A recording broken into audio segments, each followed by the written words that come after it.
السلام عليكم ورحمة الله وبركاته. اللهم صل وسلم وبارك على سيدنا محمد وعلى آله وصحبه أجمعين. النهارده هنعمل مربى الفراولة بطريقة سهلة وبسيطة جدا. هنا هقول لك المقادير بالكيلو، وانت عايزة تضعفي الكمية نضعفي. انا عاملة هنا 4 كيلو فراولة، بس الكيلو فراولة بياخد نص كيلو سكر وعصير ليمونتين. دي المقادير بس مش اكتر من كده. 4 كيلو فراولة هتحطي عليهم 2 كيلو سكر، وتحطي ربع كوباية ليمون. لكن المقادير بالكيلو، كيلو فراولة على نص سكر. ما بتكترش اكتر من كده السكر، وكده بيبقى سكرها مظبوط.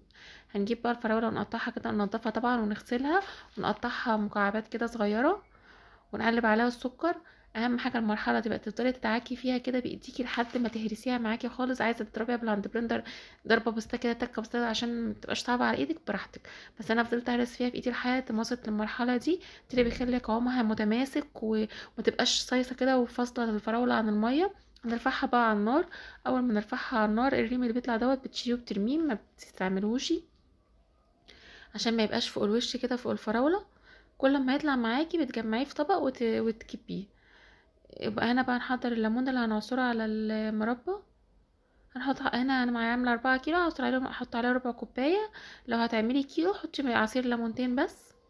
ممكن تحطي ملح ليمون، عشان ده بيبقى افضل يعني من ملح الليمون. هنا حطيت الليمون معايا بقى في نص السوا، بننزل بالليمون. يعني بحيث ان لونها بدأ يغير كده، انزل بقى بالليمون بقى عشان يربطها معايا ويتماسك. هنا خلاص كانت استوت معايا، شايفين لونها غير وكميه الميه اللي فيها قلت. بتقعد حوالي ساعة على النار، بس ايدك فيها طبعا كل شوية تقلبي لحد ما توصل معاكي للون اللي هو النبيتي الغامق دوت. كده معاكي يبقى لونها مظبوط وحلوة جدا ومتماسكة. هنا سبتها لتاني يوم لحد ما بردت، وبعد كده عبيتها. شايفين قوامها عامل ازاي؟ متنسوش اللايك والاشتراك في القناة وتفعيل الجرس لكل جديد.